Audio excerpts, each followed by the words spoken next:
Hi, welcome to Mennonite Farmhouse. I'm Leanne, and if you're new to my channel, I do cooking and baking from scratch, canning and dehydrating videos. And if that sort of thing interests you, feel free to subscribe to the channel.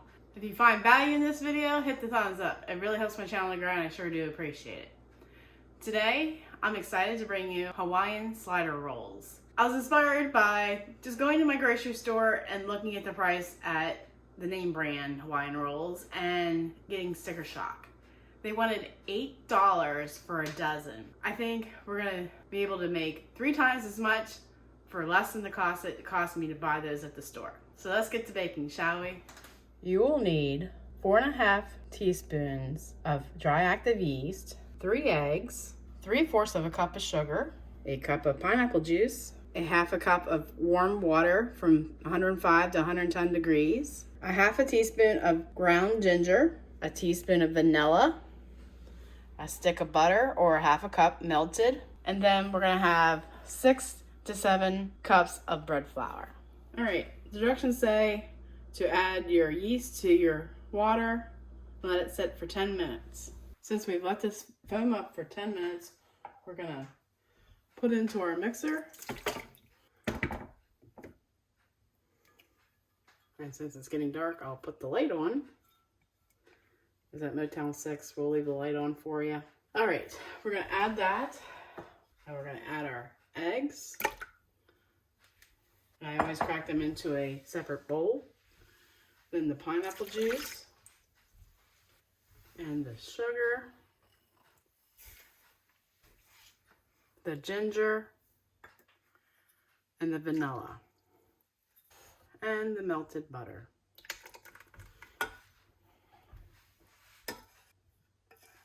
I think this is really easy so far. And we're gonna put the lid on.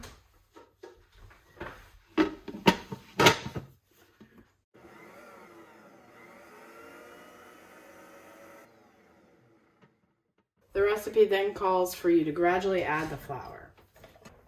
And you always want to scoop it in and not scoop it from the container.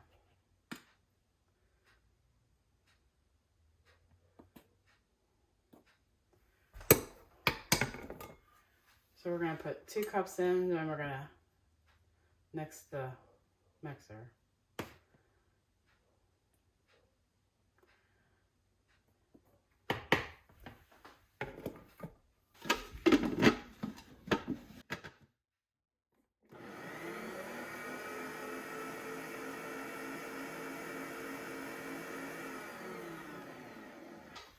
Then we'll add our next 2 cups.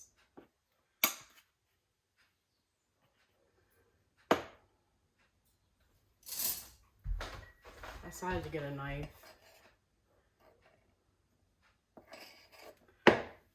So that's 3.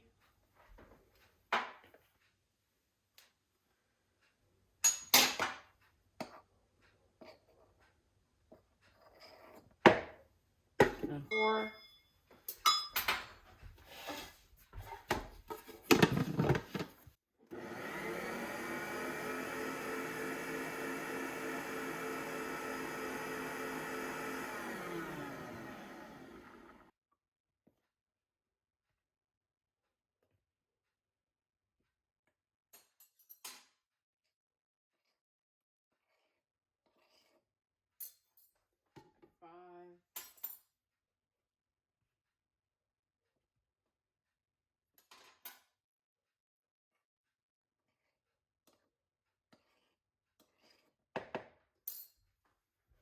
And 6.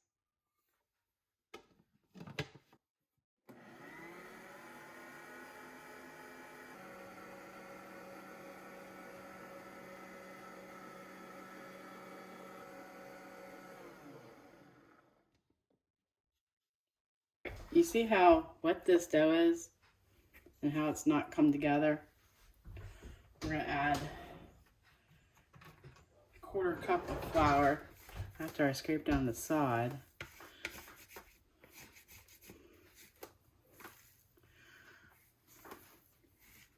Because in my area of the country where we have lots of humidity, I always find myself putting more flour in than what it calls for. But it's 6 to 7 cups, so we're not too far off.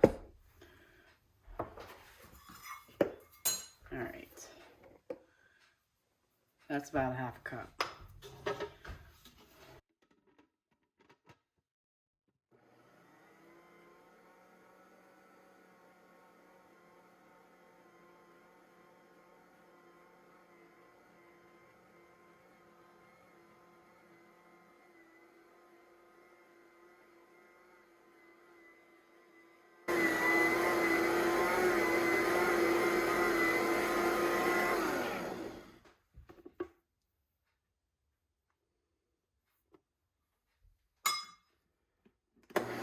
You'll know when you've added enough flour is when your bowl comes clean like it does right about here.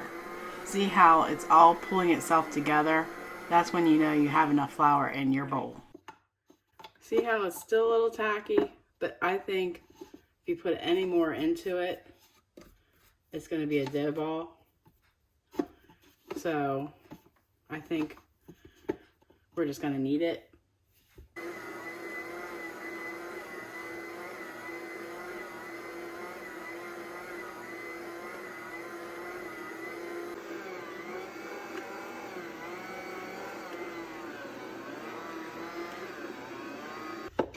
All right, then we're going to take it out of the bowl.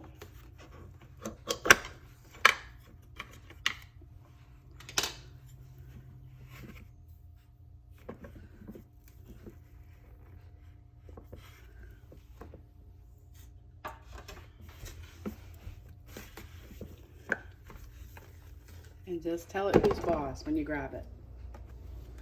And make sure when you put it on the counter that it is clean. Maybe I'll need a bench knife to tell it who's boss. It's just a little tacky. I always try to gradually add my flour into my dough because once you put it in, you can't take it out for obvious reasons. So that's why I like my dough on the wet side, just because I can always add that little bit more flour as I go. There we go.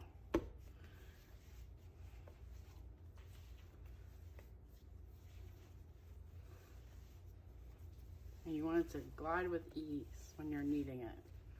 That's when you know your dough is ready for its first rise. See how I'm just taking my palms and just going with one with the counter. All right, then you're gonna pull it towards you and cup it underneath to get a nice ball.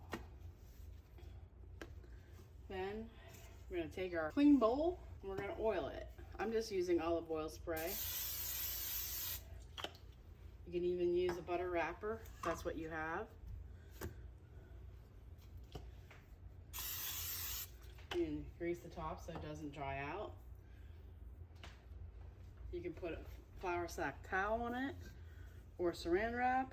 I'm putting mine in the oven with the light on today. It's just what I'm in the mood to because I don't feel like dragging out my Instant Pot today since it's put away. Let's take a look at what it's done. Wow, look at that. Isn't that beautiful? Now we're gonna lightly deflate it. Look at all that air.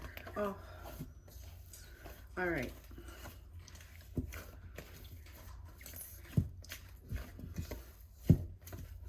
You just want to grab it and plop it down. All right, the recipe will tell you to divide it into 3 portions and divide that into 8 buns. Oh, you should smell this. I like to weigh my stuff.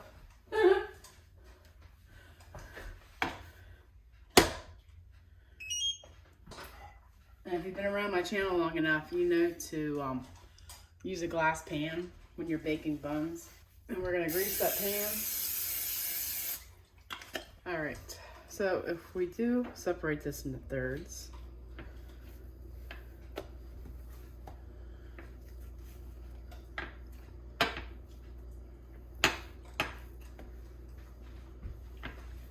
and cut it into eighths.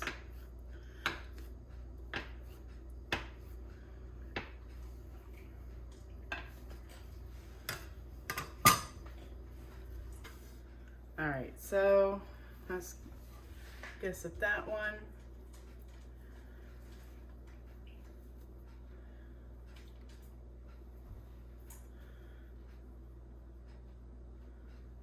Alright, that's about 95 grams.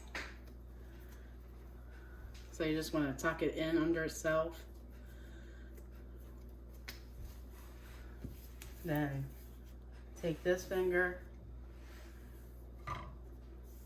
and you just want to roll with it and cup it. I guess we should flatten it, huh? Like we would hamburger rolls. All right.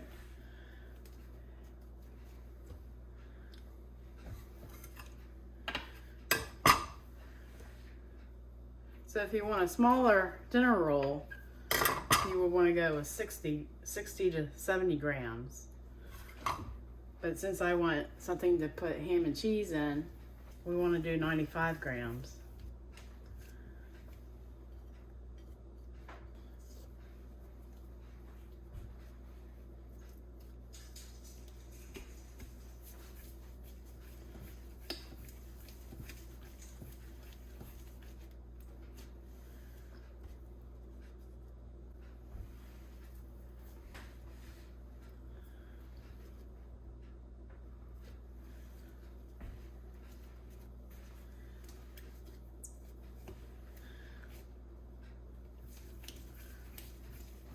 And you just want to just roll it from one side of your hand to the other.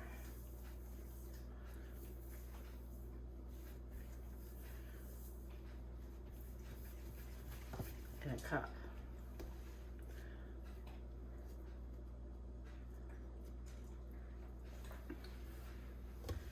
Alright, I guess I'll be back when I'm done shaping these. We'll put them to bed for another 30 to 40 minutes for a second rise. After rising for 30 to 40 minutes, we will be putting them in a preheated oven at 350 for 20 to 25 minutes.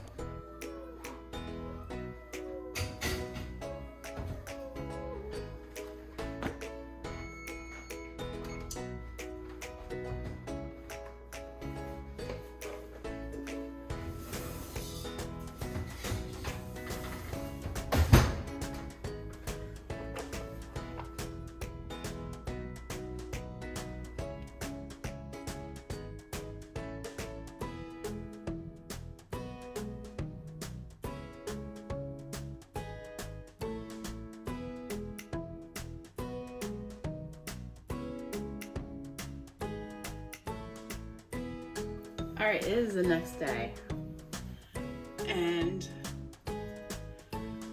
aren't they beautiful? I just want to show you this crumb. Like, it doesn't even need butter in my opinion. They're that sweet, and of course we've already had a couple of this. I highly recommend these buns.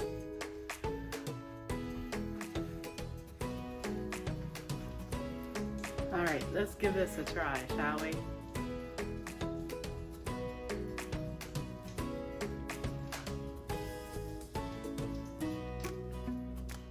It's definitely sweet and pineapple-y and everything you want in the roll.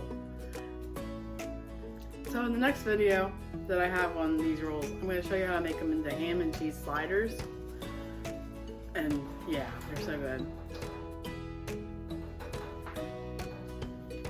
Thanks for stopping by the farmhouse today. I appreciate you coming and visiting with me. And I want to remind you that God gave you a great day. Now go do something with it. Take care and God bless. Thank you so very much for watching. If you've made it this far into the video, I'm sure you're loving the content of this channel. Make sure to subscribe, like, and comment on each video. May I suggest watching this next? Until next time, take care and God bless.